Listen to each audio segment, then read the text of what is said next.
to episode number 7 of In the Green Room with Aidan Keene. I'm very much looking forward to today's episode. I'm joined by Mr. Scott Totten. He's a phenomenal musician, guitarist, producer, just an all-around great guy, so I'm very much looking forward to talking to him. You may recognize him from his time with the Beach Boys, or maybe offstage from a pit band in a musical that you may have seen. Scott's pretty much done it all, so thank you for joining me today. Well, it's my pleasure. Thanks for inviting me to be on, and thanks for your flexibility in scheduling me. Absolutely. I'm in college, but I will always make time for my fellow musicians. So I always like to start my episodes learning more about my guests, especially before their careers. So I'm wondering, what got you into music, and how did you get your career started? I mean, it's a long story, and I'll try to keep it really short. But when I was a kid, like 8 or 9, we had a piano. My mom played piano. She liked to play piano and sing, and she'd try to get me to play piano. And so she had those John Thompson piano, workbooks, and she would sit down, and not quite as bad as the nuns with the rulers that would slap your knuckles, but she was definitely pushing me hard, and I pushed back. I didn't want to do it. It was just, I don't know why. I really regret that now because piano is a phenomenal instrument, and but I think in life you have to come to things on your own. You have to find your way to be attracted to them. And at the time I wasn't, but later on, a couple of years later, I was in junior high school and I had the opportunity. That's when you start choosing your own classes. I had the opportunity to join the school band, and I don't know why, I chose clarinet. And so the band teacher said, "Well, we already have 12 clarinet players and we only need two. So would you consider another instrument? How about the bass clarinet?" And I said, "Okay," not knowing that the bass clarinet is actually a big, heavy instrument. But the school owned one, so I didn't have to buy one. But the downside was that part of your grade was you had to take it home to practice. And like I said, I walked to school and the thing weighed like 40 pounds and it was a pain in the neck.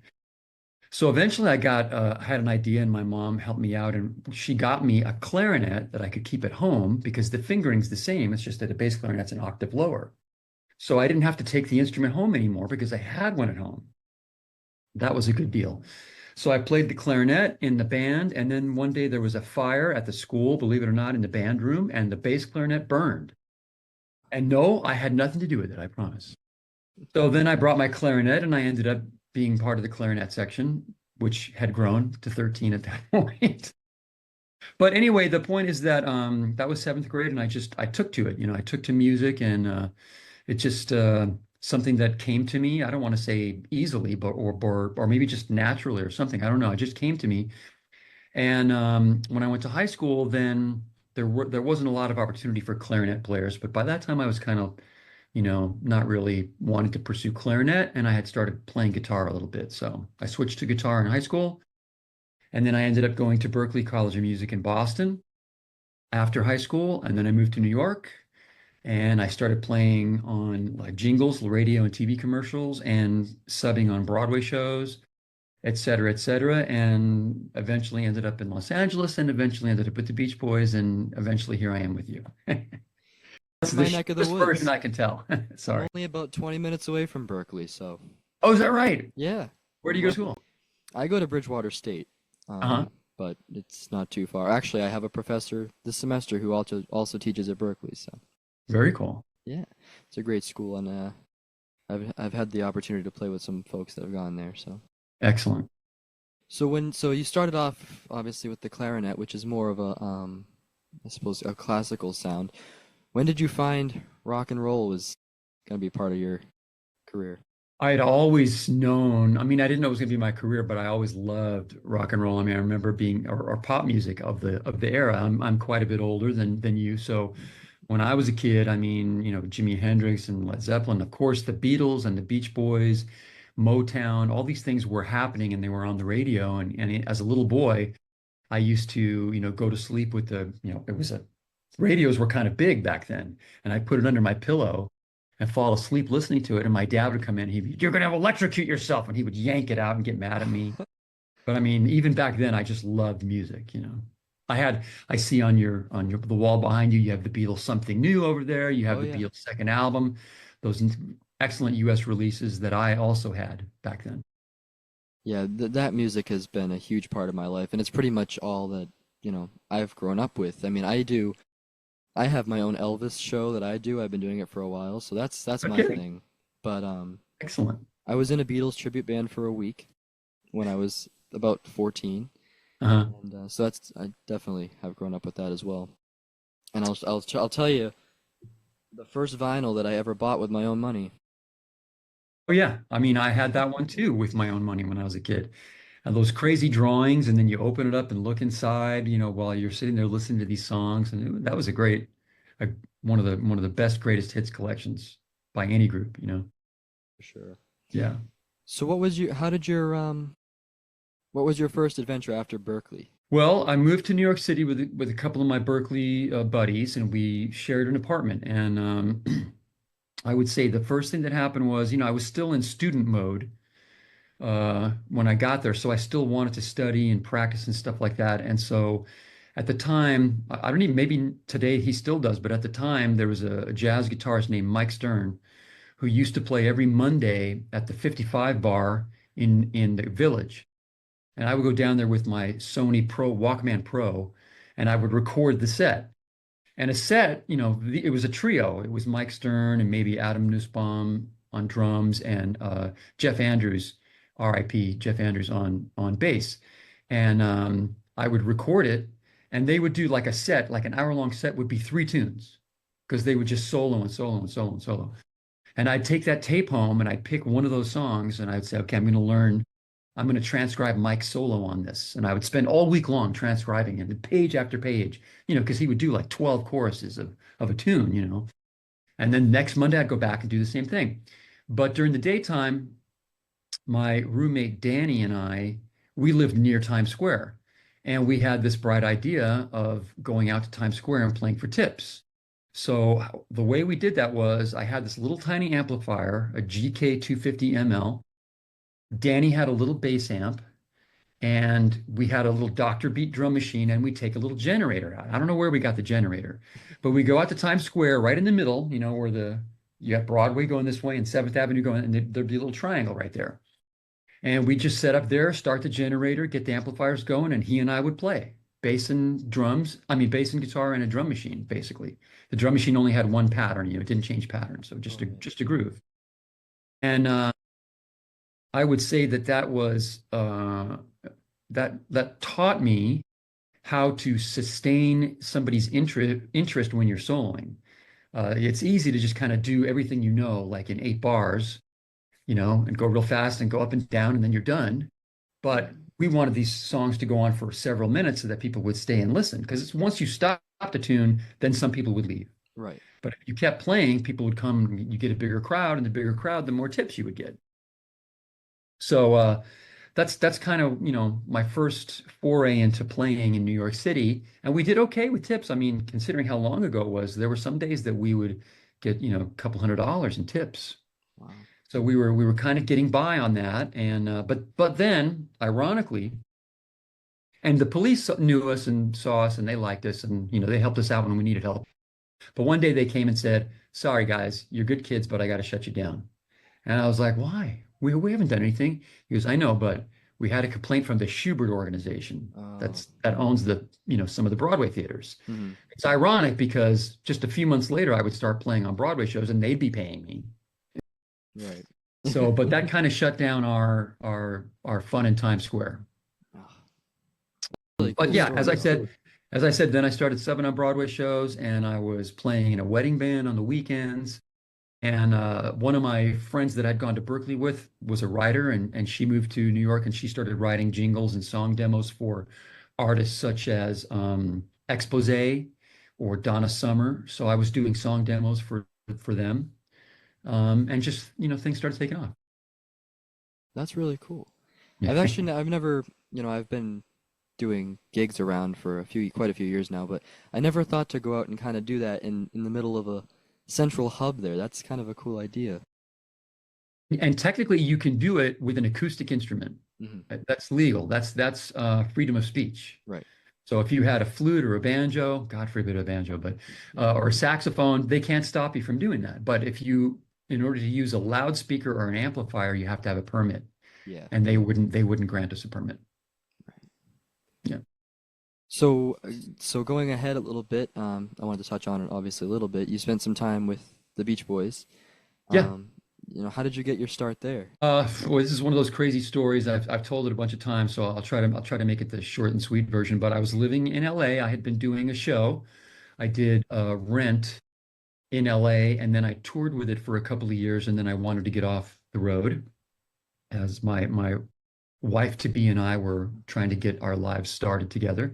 Mm. And a friend of mine named Ross Bolton, who has since passed away, he left a message on my answering machine. This is before cell phones, on my answering machine, saying, "Hey, I know you just got off the road. You don't want to go on tour, but I hear the Beach Boys are looking for a guitar player, and I'm headed out of the country with Al Jarreau. I'll speak to you soon." And so I couldn't contact him because he was out of the country.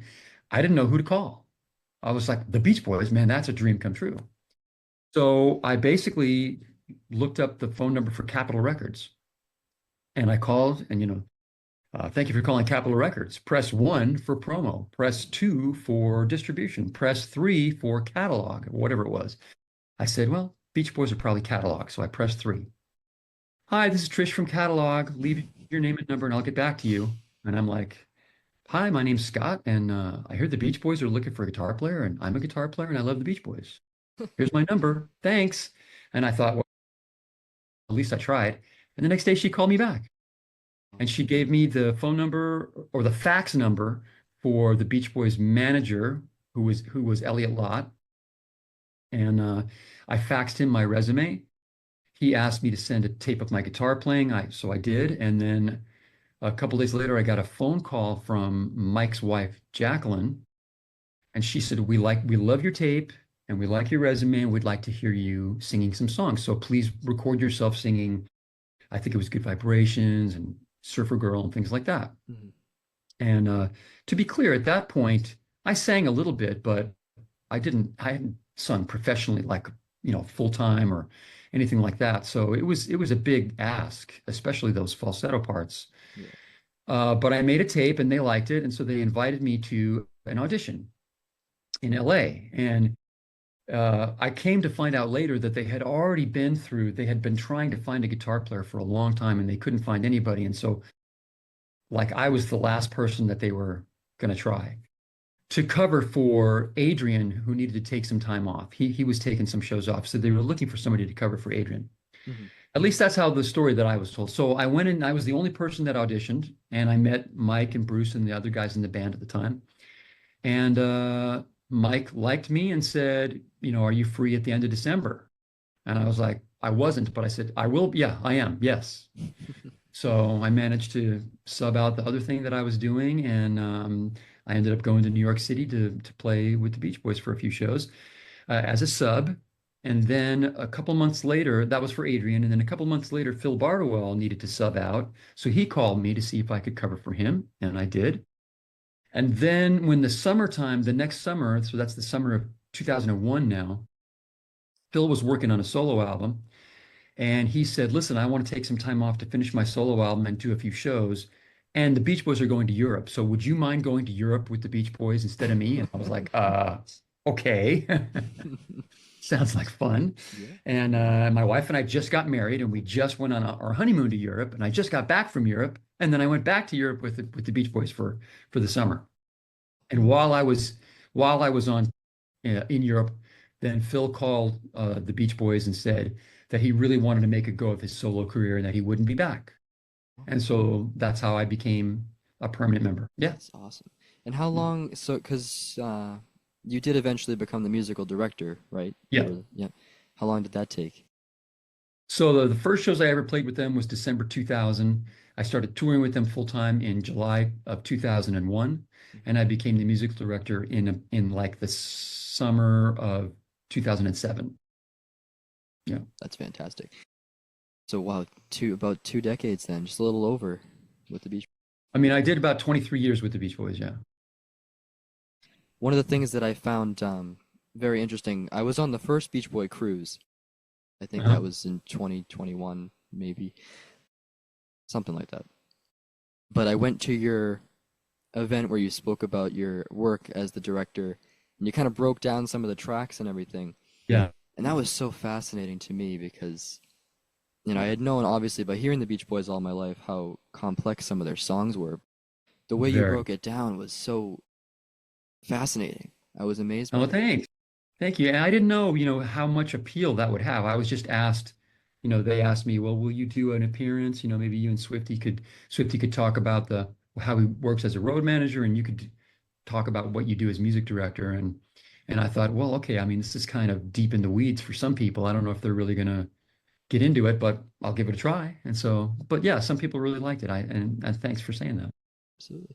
I mean, you're Yeah. all very obviously gifted musicians, but I'm wondering, is it a challenge to replicate those recordings on stage, or does there come a point where it's just, it kind of works out?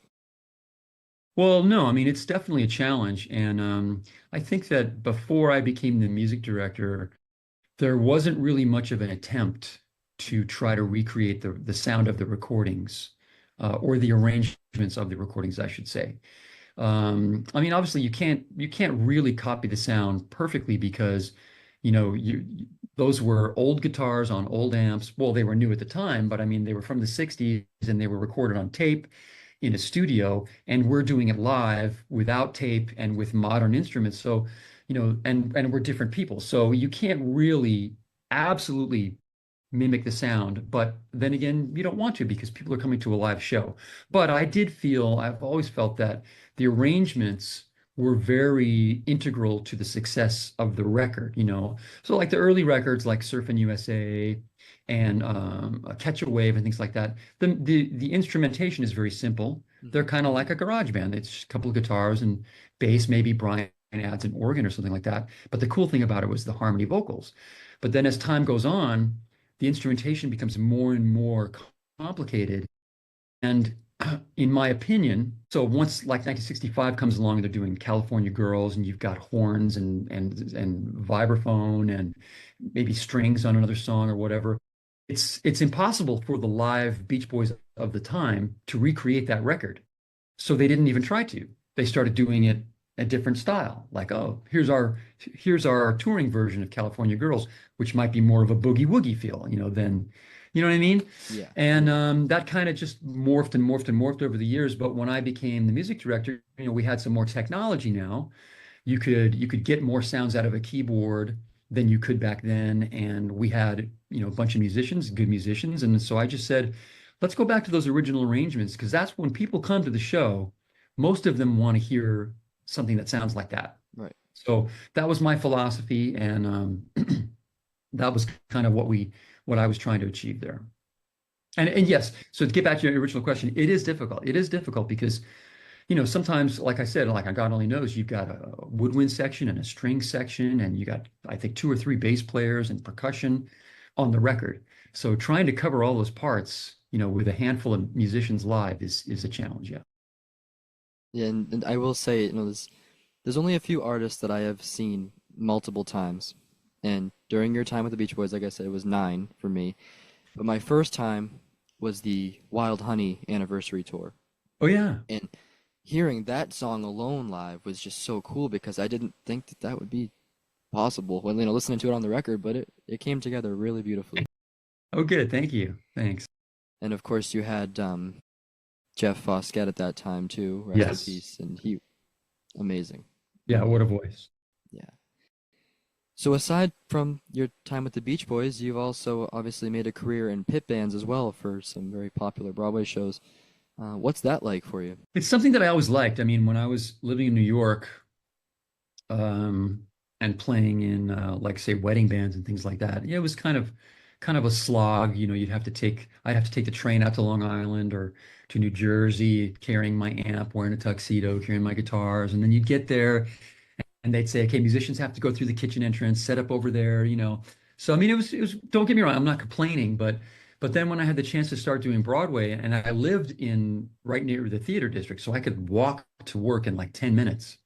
Mm. And I would go sub on a show and play a show. And afterwards, I mean, they were always so happy to see me and, they appreciated me. They didn't say, oh, you have to enter through the kitchen entrance or, anything like that. It was like, oh, Scott's in. This is great. It's great to have you, and I felt really appreciated. And I always admired the professionalism of everybody involved. I mean, everybody from, you're talking about on Broadway, especially, all the musicians, all the actors, everyone in the crew, the costume designers, everybody are top-notch professionals doing, giving it their best 8 shows a week. And that always inspired me seeing everybody, perform or do their duties at that level. And I always wanted to, live up to that standard. So I enjoyed doing that. And then I had the opportunity to tour with the show, The Who's Tommy. Uh, you can't really tell, but that picture right there is me and Pete Townsend. Oh, wow. Yeah. And from back in the Tommy days. And I had to do it. I mean, it was Tommy, it was Pinball Wizard and, all those songs. I was like, I got to do it. So, Right. so I was on tour for a year and a half with that. And then I moved back to New York. Um, you know, once you leave, then when you come back, it takes a while to get back into the scene again. And then I had the opportunity to do the show Rent, which I did do that, but it required me because it was going to be a LA based production. So the person that hired me, Tim Weil, said, "No, you got to join the LA Union because it's going to start out there." And I was like, "That's great. I'm ready to get out of New York." So I moved to LA and joined the union there. Started doing Rent, toured with that for a couple of years, and then, as I mentioned, then I went to LA and ended up hooking up with the Beach Boys. But now, after leaving the Beach Boys, I'm living here in Florida, and something that's kind of unusual, at least from my perspective, is that nowadays they are traveling with certain musicians, and then in each city they go to, they hire some local ones. Now, that's always been true. They might pick up some string players or horn players, but now sometimes they're picking up guitar players, and that was never the case before. So I was like, oh, I'm like, great, I'd love to do that. Yeah. So I live kind of near Tampa and Orlando and some other cities. So if a show is coming to town and it needs to hire a local guitar player, I'm usually the guy that gets called around here for that. Very cool.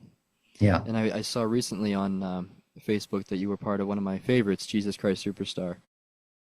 I'll tell you right now, there's this theater in Sarasota that I have done a number of shows at. I'm doing one right now. We'll talk about that later. But I had played the Carole King musical there as a sub. I subbed for the two different guitar players, and then they were getting ready to do Superstar, and the guy that was playing guitar called me right off the bat and said, "I can't do all the shows.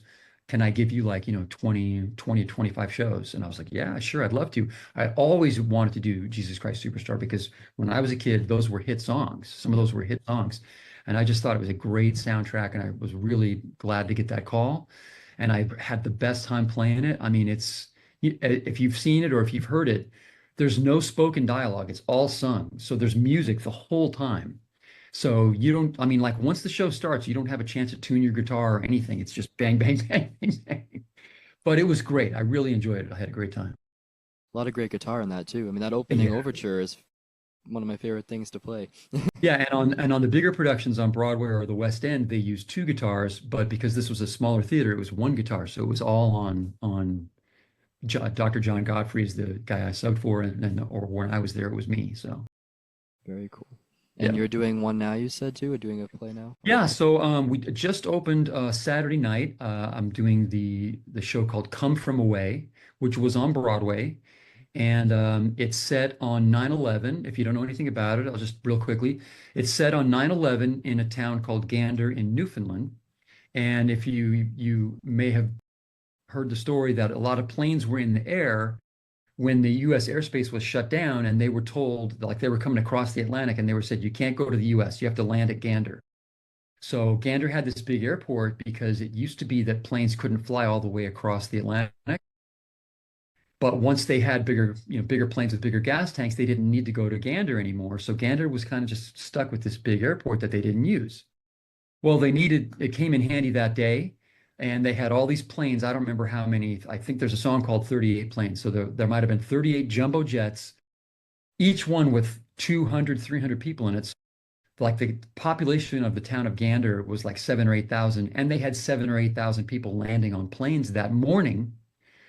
And they were stuck there, and the people of Gander like took them in and helped them and bought them supplies and food and let them stay at their house and like that. I mean, it was just to think about how awful 9/11 was, and yet how wonderfully open and giving and caring the people of Gander were, and what an effect it had on the lives of the people on the plane, that later on, the people that had been on the planes gave back to the town of Gander in the form of a scholarship fund for the kids, which ended up being over $1 million.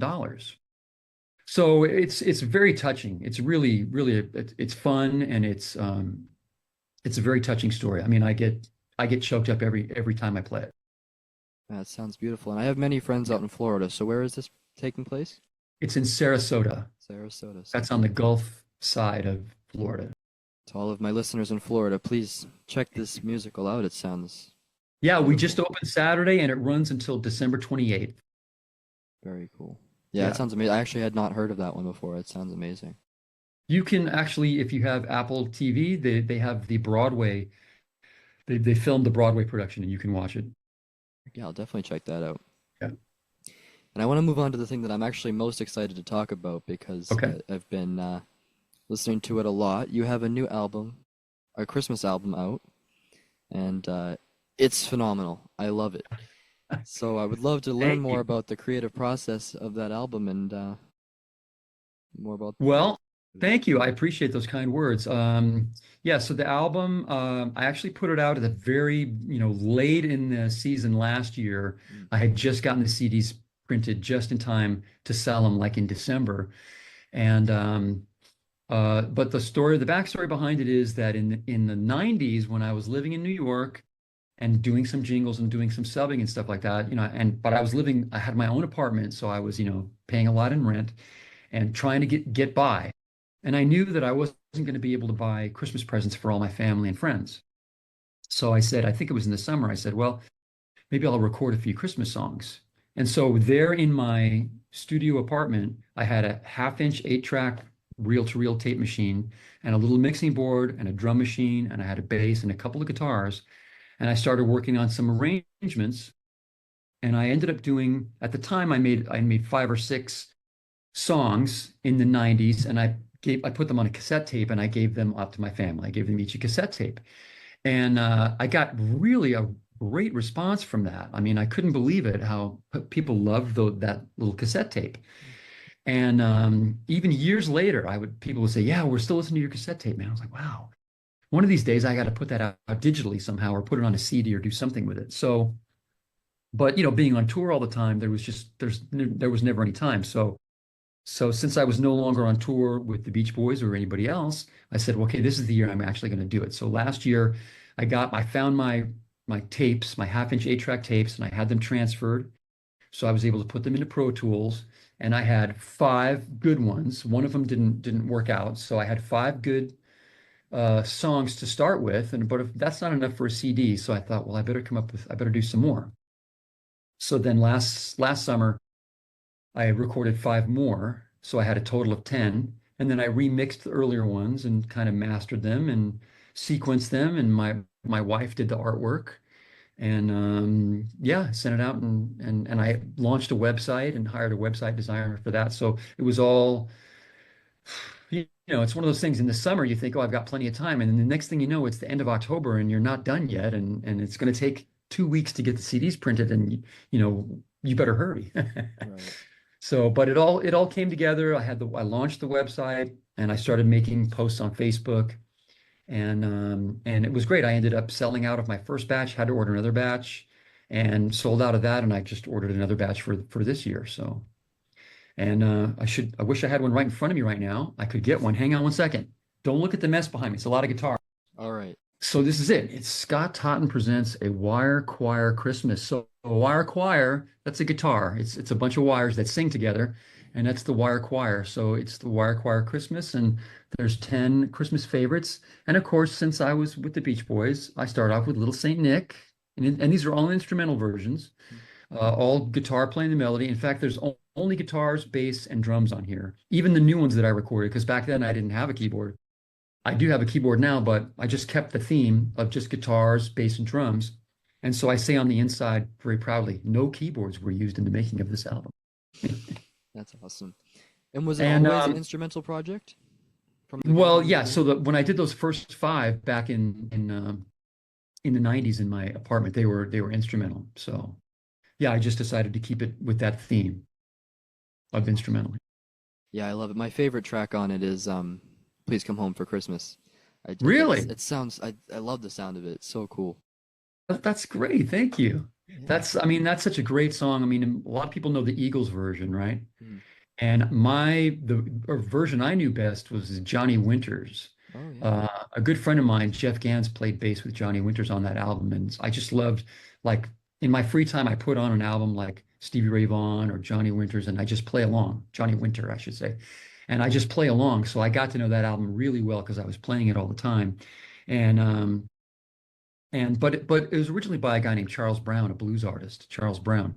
And I listened to his version before I did this one. And I was like, okay, I could see why that's such a cool version, you know. Mm. So, but thank you, I appreciate that. Yeah. Yeah. So for all of my viewers, where can they pick up a copy of your Wire Choir Christmas? Well, I did just a couple of weeks ago. I got signed up with Spotify. So if you look up Scott Totten, you'll find that it's streaming on Spotify, Apple Music, and all the streaming services. But if you like it or if you want to support me, I encourage everybody to go to my website, which is scotttotten.com with no spaces, just my name, scotttotten.com. And you'll find a link there to the store, and the CD is available there. You can buy a CD that'll be autographed and shipped to you, or you can buy a download, or you could buy a download from Apple Music if you want to as well. So there's a number of ways to do it, and but I appreciate everybody's support, and I really appreciate you mentioning it. I bought the download, but I got to get me a signed copy, so that's what I'm doing after this interview. I think we can work that out. Yeah, okay. That's awesome. Yeah, and I love it Oh, you know so. what's so funny is because I sold, like I said, I sold many of these last year, and a bunch of people told me afterwards, I don't even have a CD player anymore. You know, and if you bought the CD, then you got a download. But then I also found out a lot of people don't know how to get a download into their phone. You know, like the download would go into your computer easily, but if you're listening on your phone, so I was just like, well, I guess I just have to bite the bullet. Everybody uses Spotify or Apple Music or whatever. I have to do that. So it's Yeah. just unfortunate that for a smaller artist or a very tiny artist like me, Spotify obviously pays somebody like the Beatles a lot of money or pays Taylor Swift a lot of money, but somebody like me, I'll be lucky if I ever get $100 out of Spotify. Yeah, I feel that too. I Yeah, released a song not too long ago, and yeah, I yeah. haven't seen a penny for it, so I don't. Yeah, so really the best of both worlds is if you want to support me, buy my CD, I'll send it to you. Then feel free to stream it all you want, and you can have this, to do whatever you want with. Absolutely. And I will link the website at the end of this episode too, so people can see it and Thank you visit. so much.